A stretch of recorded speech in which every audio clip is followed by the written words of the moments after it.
What's going on, guys? This is Ryan with Dark Outpost, and Neil Druckmann, Vice President of Naughty Dog Studios and Director of The Last of Us Part 2, has sat down to do an interview about his game, which is currently getting destroyed all over the internet because gamers hate the choices they made in this story, what they did to beloved characters. And there's a lot of things we're going to talk about from this interview, including the controversial ending that virtually everyone hates wasn't always that way. It was changed to be that way. We're going to look into that. And as well, we're going to take a look at this interviewer and this article from IndieWire in which they lie about fans. Once again, they lie about fans and why they don't like The Last of Us Part 2. So let's just get into it right now. You can see from IndieWire, Neil Druckmann and Hallie Gross open up about the biggest twists of The Last of Us Part 2.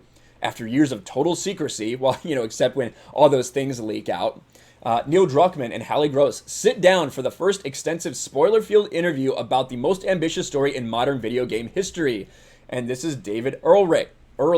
And it should be noted, this is the first one that they're doing. It's with IndieWire, and it should come as no surprise that the first part of this article, before we even get into talking to Neil Druckmann and Hallie Gross, it's just the author of this taking a dump on fans, taking a shit on fans, and calling them the same things that we've heard time and time again when fans say we don't like this thing. Let's just get into it before I get too riled up.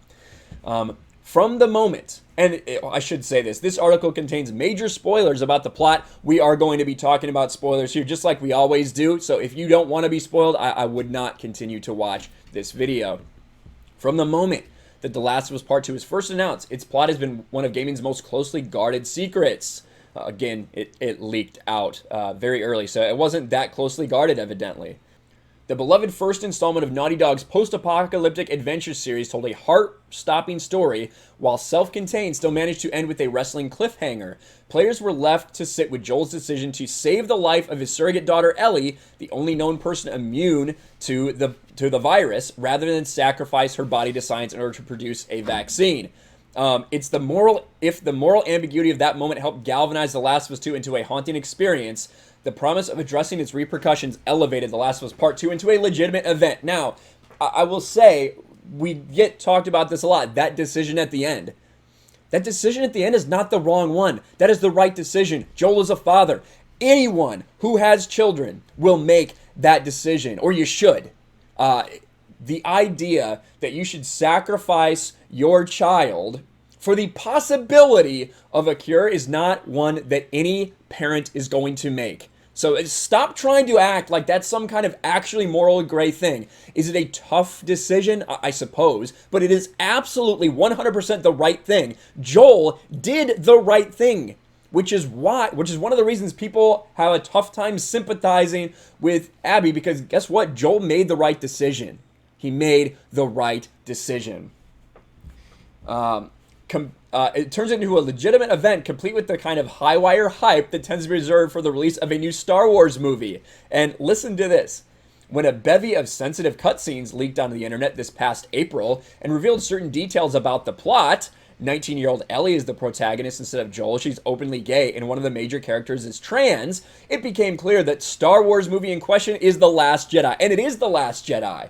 It 100% is The Last Jedi. There's no doubt about that because of how many people this will turn off. And the idea that this person, before he even gets in the interview, David, he sets the stage and says, oh yeah, this is all the things that people don't like, guys. That you have to play as a girl, and that she's gay, and that one of the major characters is trans. Guess what? Look through the reviews. Look what everyone's saying. Look at all the videos that are going viral right now. Is that what it's about? Is it complaining that Ellie's a girl? Is it complaining that Ellie's a lesbian? Let's take a look. We pull this up all the freaking time. This is The Last of Us Left Behind DLC that was for the first game, where Ellie is revealed to be a lesbian. User score 8.1. Metacritic 8.8. Okay. It doesn't look like too many people had a problem with playing as a female and playing as a lesbian. Now, there are some people that do have issues with that, and I'm not gonna say you shouldn't. If you don't want that in your game, then you're free to voice your opinion. But that's not what the majority of this backlash has been from. Let's be really clear about it. The majority of this backlash, one, is because they lied to us about Joel. They even altered these trailers to make it seem like Joel and Ellie were going on another adventure, but in reality, it's all flashbacks. None of this happens in real time. Naughty Dog tricked us into believing that this would be another story about Joel and Ellie. That is one of the reasons so many people are mad, as well as the fact about how they killed Joel. That is not the problem, right? That is not the problem. Or that people are just upset because Joel died. That's not it. That's a part of it for sure. But it's not that Joel died, it's how he died. And you have so many examples of how death is done so well for characters you love. And then the Druckmann approach. Death used to motivate player before suddenly being dropped at the very end. We're going to talk about the ending. Death only occurs due to convenient out-of-character moments. Nature of death makes it impossible to like allegedly relatable killer. Complex character killed to explain insultingly basic message. Misleading advertising used to stop death of fan favorite from affecting sales 100%. Forces you to play as an unlikable killer for half the game. Kills fan favorite at beginning of sequel players waited for years for. Yes, it is how Joel died, not just that he died. And then they go on to say about fans. This isn't a comparison only because writer-director Neil Druckmann have triggered the most toxic pockets of the fandom by daring to make a game that actually reflects the wide spectrum of people who will play it. They've created a bold, astonishingly pop masterpiece on the largest possible scale. A beautiful and fearless blockbuster sequel that honors the magic of its source material. And, you hear this guy's glowing speaking about The Last of Us Part 2. Do you think he would have got this interview if he said, yeah, I have some problems with the game?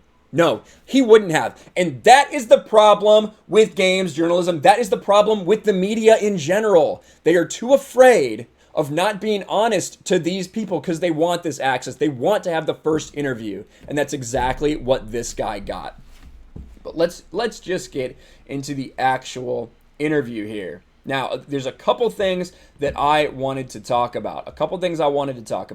Why have players control Abby for a bit in Jackson before Joel's murder? Now, this is Hallie Gross. Hallie Gross is one of the writers. She wrote for Westworld for a while and then came over to help with The Last of Us Part 2. She and Neil Druckmann co-wrote this. We wanted the opportunity to build empathy for her from the start, and the most effective way we can do that is to have you walking in her shoes, spending time with her, seeing what makes her vulnerable, seeing what makes her scared. The problem is, no one feels empathy for Abby. No one feels empathy for Abby. People hate Abby because guess what? She's a piece of shit. Now, if I was in her spot, would I have killed Joel? I probably would have. But there's lots of other steps along the way where Abby turns out to just be an absolutely trash person. Take a look at this. Right here. Psychos be like, I really liked Abby as a character. This is just one example from the game. You have Ellie laying there saying that Dina's pregnant. Abby about to slit her throat. She says, good. She takes joy in what she is doing. She takes joy in hurting people. She takes joy in hurting Dina right here, someone that she knows is pregnant. That is one of the many reasons why she is not a relatable character. So, like, people are saying, oh, she's one of my favorite characters. If you liked her, that's fine, but there's a reason everyone hates her right now. It's because they failed in making her relatable. And then here, they ask him about not giving people a choice in what they're doing in this game. Like, it feels like the characters are trying to wrest control back from us. We fight Ellie, but Abby makes the decision to walk away. We fight Abby, but Ellie chooses to spare her life. And then Neil Druckmann says this. We knew some people were not going to be on board with Joel's decision at the end of the game. And this is talking about the first game. But we tried to make it so that even if you're not in alignment with him by the time you get there, we've hinted at what he's capable of, so you're still on board. There's something interesting that happens when you're not in alignment with the character and the game makes you do something that you don't want to do. You wrestle with those decisions in a different way than you would be able to in a passive medium. That may be one of the problems. I don't think they quite understand that. People completely are on board with Joel's decision at the end of the first game because, like I said, it's the right decision to save your daughter's life. That is the right decision. So people are doing something that they're completely okay with. Is it gruesome? Is it bloody? Yeah, but they're okay with it because they know that that's the right thing. After being knocked out and having Ellie abducted and prepped for surgery without anyone's consent, that was the right thing to do. Neil Druckmann evidently doesn't understand that. And here's Neil Druckmann talking about flashbacks a little bit. You know, the flashbacks that you pretended was part of this actual game. And then you changed to flashbacks to fool everybody. Druckmann, there was a functional reason for those flashbacks. We knew we weren't going to spend a lot of time with Joel on the front end of the game. Yeah, you don't say. You don't say. You knew we were going to kill him off in a heartbeat, huh? So we needed to insert these memories to keep reminding you why Ellie is on this journey in the first place. Everyone remembers that. Everyone remembers that because everyone hates Abby and they want to kill her and you don't let them. But we didn't want to just have flashbacks that had nothing but sweetness. It felt like their relationship had to progress and couldn't stay static. And then, you know, part of this game is the fact that, you know, Ellie is trying to come to terms with the decision that Joel made, right? And that may be hard for a child to understand, for a child to feel that guilt, right? That, oh, if only I had died, maybe all of civilization could be saved. And that is a unique and interesting aspect, and something that I think could have been done way better if you had actually had Ellie and Joel maybe going on an adventure together instead of just these flashbacks that you get. And again, like you told us was going to happen from the trailers, the way you sold people this game. The interviewer asks here, she travels all the way to Santa Barbara just to let Abby live, to save her life even. Abby's decision to heed Lev's caution and spare Ellie's life is similarly abrupt but understandable. Were you nervous about these moments? And they go on to tell a couple things here. And they do talk about some things that were changed, some things that they initially had, some things that were different. But the one thing that I wanted to show is right here. Ellie leaves the guitar that Joel gives her. I assume it's not just because Abby chewed off 2 fingers Ellie needs to make chords. And yeah, that's true. Abby does bite off 2 of Ellie's fingers. She can't play her guitar. She goes home. Dina and the baby are gone. She just tries to play the guitar to remind her of Joel, and she can't even play it. Oh, God. Here, right here. Also, I should say that for more than 50% of the production, Ellie used to kill Abby at the end, which would give a whole different kind of feel to that ending, and then another character would have to stop the cycle of violence. But at some point, through our conversation about Yara and Lev, we came to the realization that it wasn't as honest to Ellie's character that way. Deep down inside, there's goodness there. Hopefully she can go forward and build her life. You've left her with nothing. You've left her with nothing. You have her make the quote-unquote right decision to not get revenge, and she's left with nothing. That is one of the reasons people fucking hate this game too. People don't like that ending. They want to kill Abby because guess what? Abby gets her revenge. Abby is a terrible person. And Abby gets everything that she wants. She gets her vengeance. She gets to escape. She gets to live. She gets to save the people, some of the people that she cares about.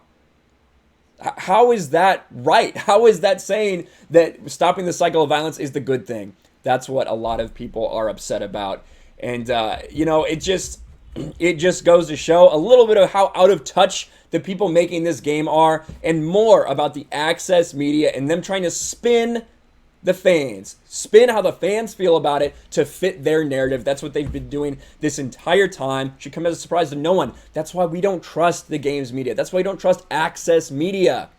Because they do things like this. They say glowing things about the game just in order to keep in contact with these people, to keep their access. That is why no one trusts you. What do you guys think about this? The fact that they changed the ending of the game. That for a long time, Abby was supposed to die. I think a lot of people would have felt a little bit better about that if Abby had actually died. I don't think it would make the game. I don't think it would save it in anyone's mind, but it would definitely be better. Because some nonsense, just more subversion of expectations that you don't get the revenge in the end. That's what this is all about. That's why it's like The Last Jedi. Let me know what you think about all this in the comments below. Smash a like button, subscribe to the channel, ring the bell for notifications, share this video out there, and I will talk to you later.